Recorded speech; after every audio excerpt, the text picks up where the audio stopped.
dobry wszystkim. Dopłynęliśmy statkiem do Abu Simbel i będziemy zwiedzać świątynię, która jest nawet upamiętniona na banknocie jednofuntowym. A teraz przenieśmy się na chwilę do XIX wieku naszej ery. Świątynie zostały odkryte w 1813 roku przez szwajcarskiego podróżnika Johanna Ludwika Burcharda, a w roku 1817 odkopane z piasków i zbadane przez włoskiego podróżnika Giovanniego Battistę Belzoniego. Tutaj mamy kilka ujęć i opracowań wydanych przez Belzoniego oraz kilka obrazów wykonanych przez szkockiego malarza Davida Robertsa podczas podróży po Egipcie.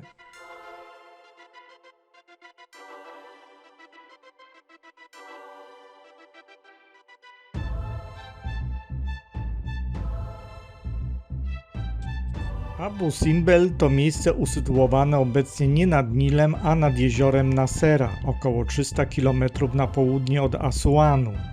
Obejmuje kompleks dwóch świątyń zbudowanych w XIII wieku przed naszą erą za panowania faraona Ramzesa II.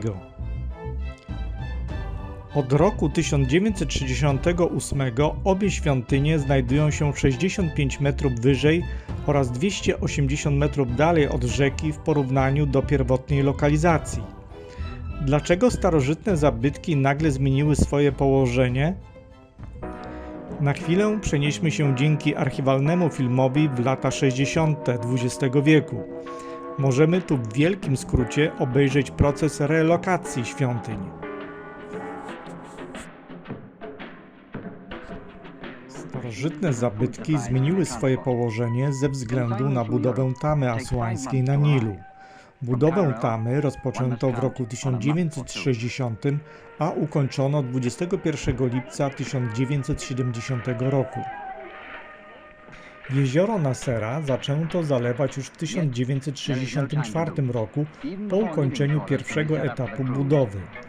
Ponieważ świątyniom zagrażało całkowite zalanie, rząd egipski oraz UNESCO postanowiły o przeniesieniu tych budowli kosztem ponad $40 milionów. W trakcie rozbiórki świątyń trzeba było już wybudować grodzie o długości 370 metrów i wysokości 25 metrów ze względu na podnoszące się już za zaporą wody jeziora Nasera. In the beginning of November 1964, a critical stage was reached in the race against time and water. Because of heavy rain in Ethiopia, the river rose to a level about 6.5 feet below the crest of the dam. Work was already in full swing on either side of the property.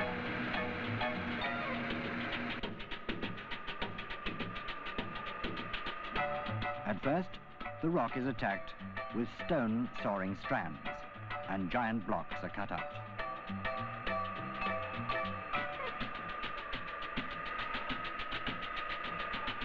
W latach 1964-1968 świątynię pocięto na 3000 bloków.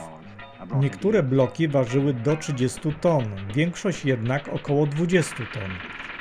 Jak widać na filmie, bloki skalne z piaskowca cięto piłami ręcznymi spalinowymi oraz stalowymi linami.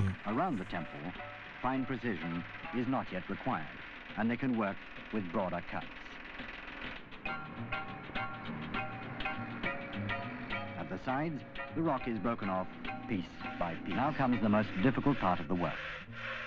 The finest cuts on the surfaces can be made only by hand. The rock is so brittle that contact with water would make it crumble. Each individual block must be carefully marked so that it can easily be assigned its right position when the monument is re-erected. There are 1,047 temple blocks and 7,700 blocks of other rock with an average weight of between 20 and 30 tons each. For the safe transport of the heavy blocks, special truss rods had to be made. The drill holes which accommodate the anchor trusses are filled with synthetic resin to withstand any strain possible during transport.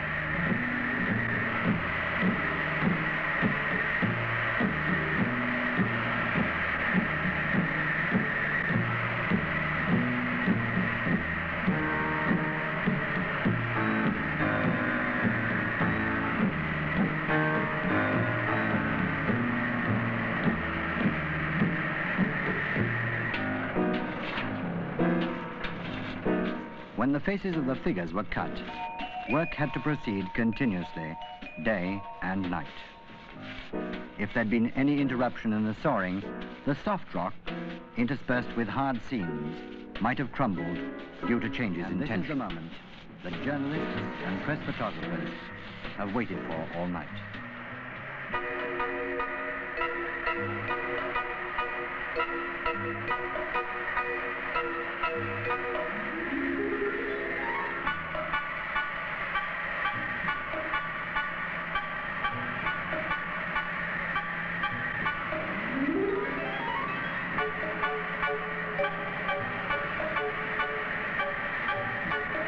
King Ramesses gives one last majestic look at the bare facade before the special low-load transport vehicle carries him to the storage place.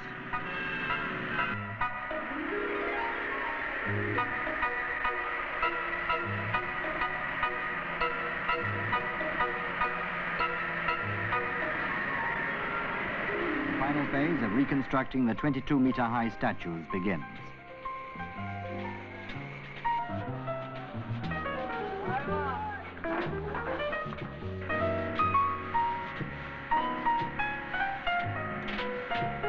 Pharaoh lives again. An exciting moment. Now comes the final test, whether the statues will look the same as before.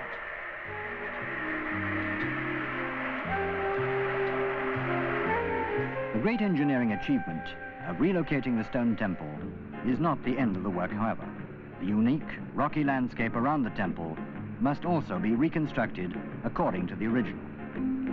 A 12,000 square meter area must be re-landscaped. Now the finishing touches. Restoration work on the larger temple is necessary. The facade is made crack and weatherproof. It must withstand many more centuries.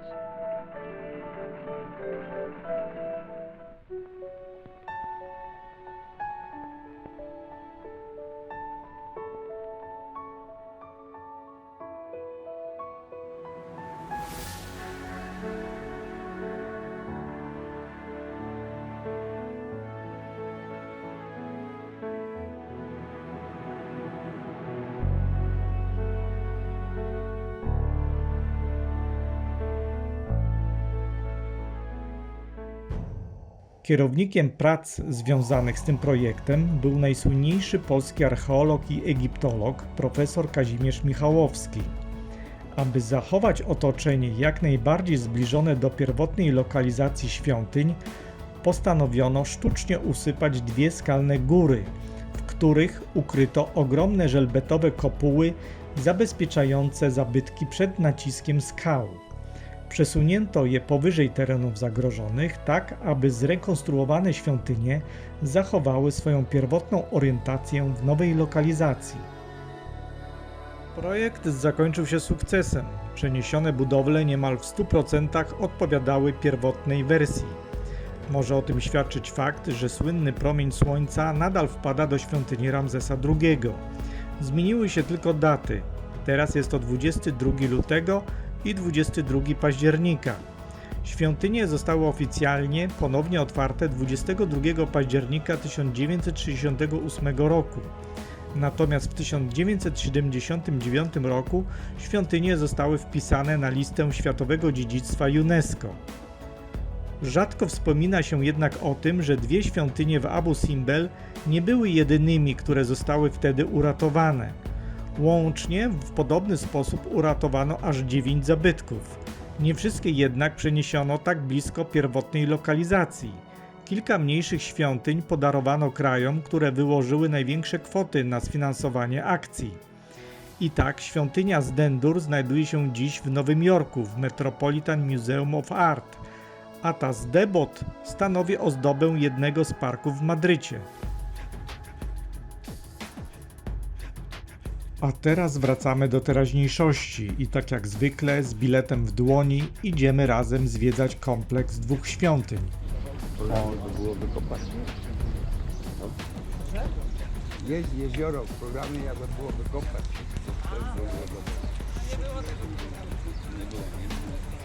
Przed nami jezioro Nasera, a z lewej strony wyłaniają się dwa sztucznie usypane wzgórza. W pierwszej górze skalnej widać już fasadę wielkiej świątyni Ramzesa II i od niej zaczniemy nasze zwiedzanie. Chodźcie z nami.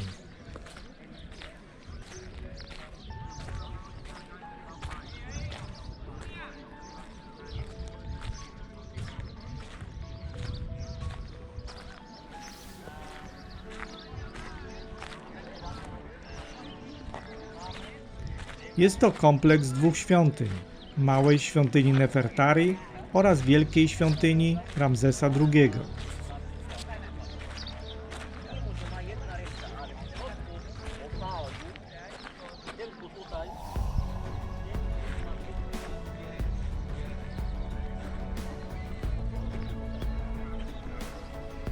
Jak już wiemy, świątynie powstały za czasów panowania Ramzesa II.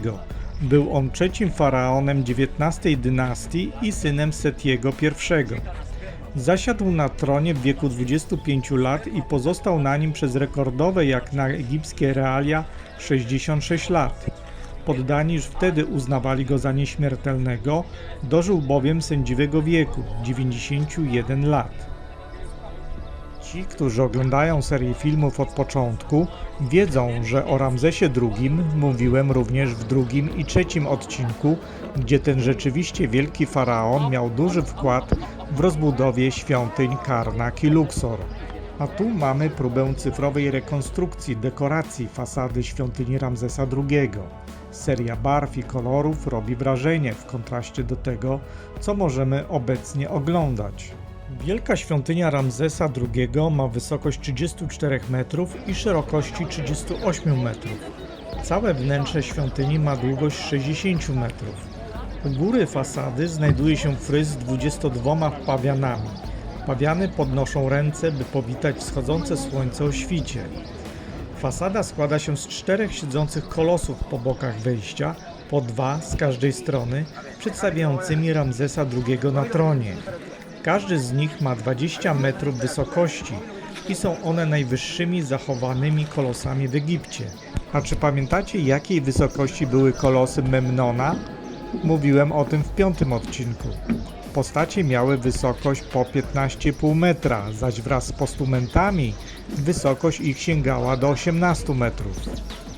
Pod tymi gigantycznymi figurami znajdują się mniejsze posągi.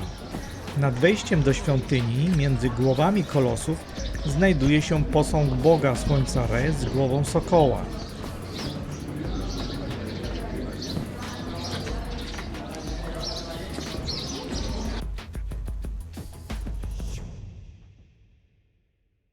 Wewnętrzne mury wykute w skale pokrywają reliefy przedstawiające wizerunki Ramzesa II oraz płaskorzeźbę upamiętniającą zwycięstwo Ramzesa II w bitwie o Kadesz.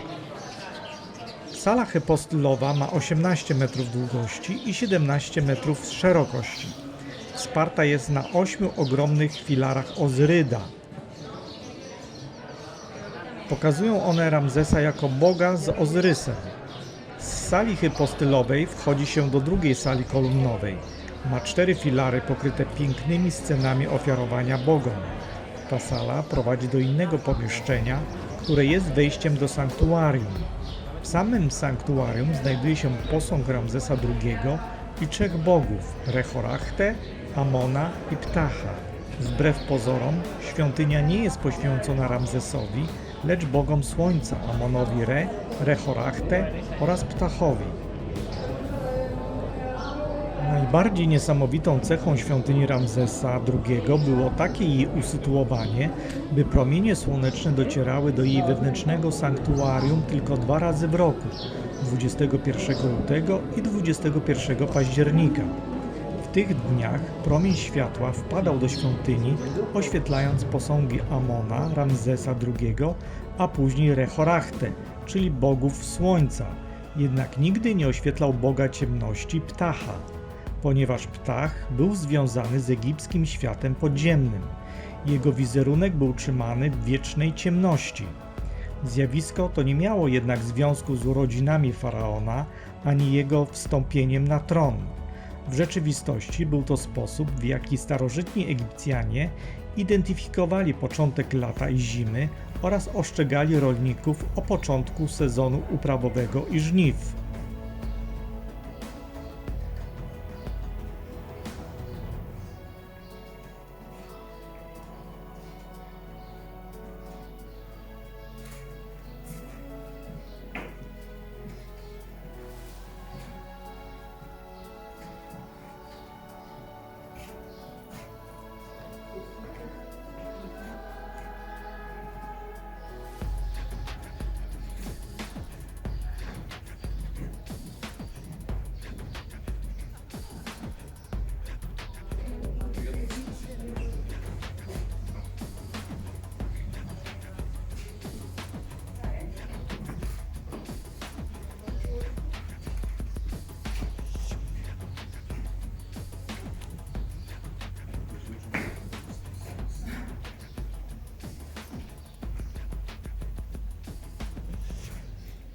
Od momentu przeniesienia świątyni światło słoneczne wpada do wewnętrznego sanktuarium o jeden dzień później, czyli 22 października i 22 lutego.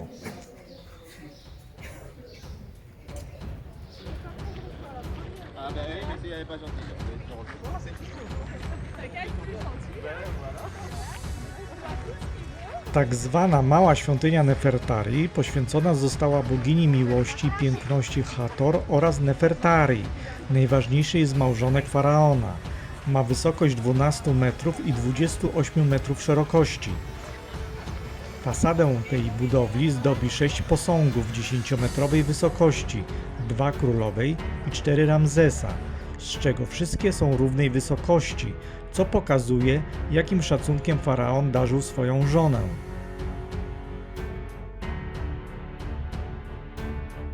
Korytarz wewnątrz świątyni jest pełen malowideł ściennych przedstawiających boginię Hathor. Podobnie jak w większej świątyni poświęconej faraonowi, sala hypostylowa wsparta jest na 6 filarach. W tym przypadku nie są to jednak filary Ozyrysa przedstawiające faraona, lecz są ozdobione scenami z królową grającą na sistrum, czyli instrumencie poświęconym bogini Hathor. Głowice filarów noszą twarz bogini Hathor.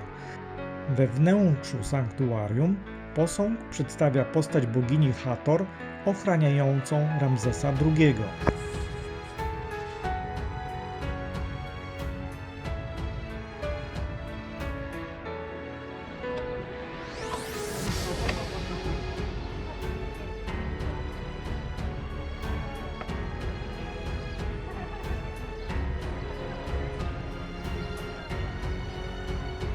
A teraz ostatnie spojrzenie na świątynię i kończymy nasz spacer w Abu Simbel.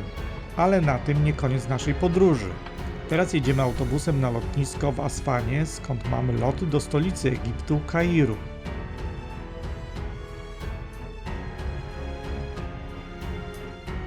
I jesteśmy na lotnisku w Aswanie.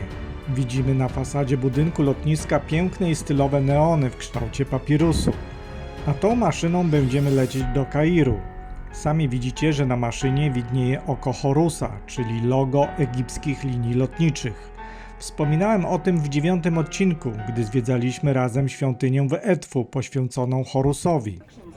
Trochę byliśmy zaskoczeni lepszym standardem obsługi samej maszyny na połączeniach wewnętrznych niż na trasach międzynarodowych. Zwróćcie uwagę, jak spada temperatura na zewnątrz samolotu wraz ze wzrostem jego wysokości lotu. Zachęcam do pozostawienia lajków, komentarzy oraz udostępniania materiału wideo. Zapraszam wszystkich do subskrypcji kanału oraz kliknięcia na dzwoneczek, aby na bieżąco oglądać następne odcinki z tej serii.